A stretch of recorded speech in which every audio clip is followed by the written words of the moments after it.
took over here in April of 1978. The next summer of '79, we pretty much had our feet on the ground. We had good audiences. We had expanded the building a little bit, so it had a little more room. When Hurricane Frederick came in 1979, it was a real challenge for survival for the Flora-Bama, and it was a fairly large Category 3 storm. It did a lot more damage basically over towards Mobile Bay, Gulf Shores, but we were on the edge of it, and it tore up the roads here, and we were under martial law as a community for a while, so I just looked at that as an opportunity for more customers. So we ended up with a Navy contingent trying to pull a ship off the beach down here. We had a lot of National Guard troops in the area, and we had our primary customers were down here trying to get the community back together. So we had a lot of fun parties with that. In the period of time when the communities were rebuilding after Hurricane Frederick, we all had a very idyllic kind of existence. There was a lot of fun things going on. Well, we ended up with a major challenge when Hurricane Ivan struck here in 2004.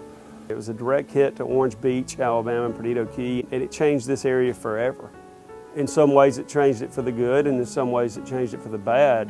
You know, there were a cast of characters back in those days that lived and breathed the Flora-Bama, and that hurricane kind of spread everybody out. Some people didn't come back.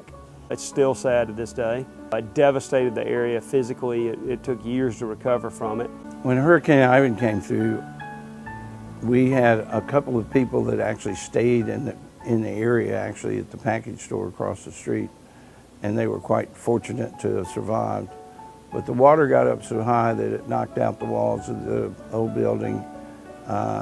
There was damage in the bar area. It was like a big cannon had taken everything in the inside and thrown it up all over the neighborhood. There was bottles and beer.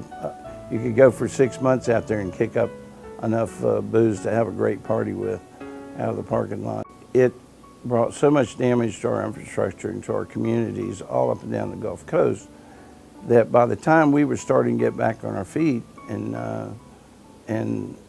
2005, that's when Katrina hit in New Orleans and Mississippi. So almost all the people that were here to help us get back on our feet were transferred over to Mississippi and Louisiana. We were just kind of a little bit left hanging, and the timing of those two hurricanes had a lot to do with why it was so hard for us to get rebuilt and do other things in the period of time after 2005.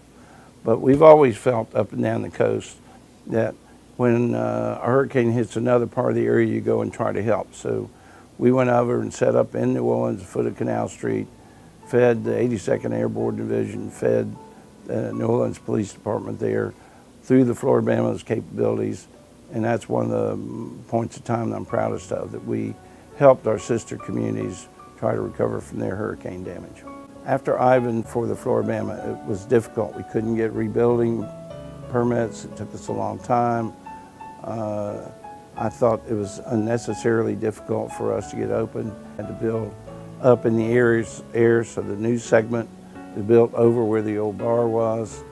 The part closest to the beach, we sort of stabilized that, make sure that was working, and actually we worked out of tents for a while because it took several years to get the permits, get the building done that we needed to do to move forward.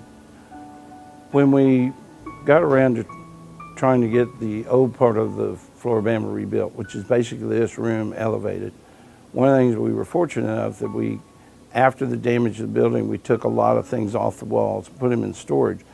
Didn't realize it'd be 6 or 7 years, but eventually we've gotten things back up on the wall. People bring other additional stuff. So it's like walking through a kind of a history museum of the area. We were very fortunate with the memorabilia we've been able to salvage through the years after hurricanes. When you look around the walls, you can see that this place is full of the memories that we've made through the years.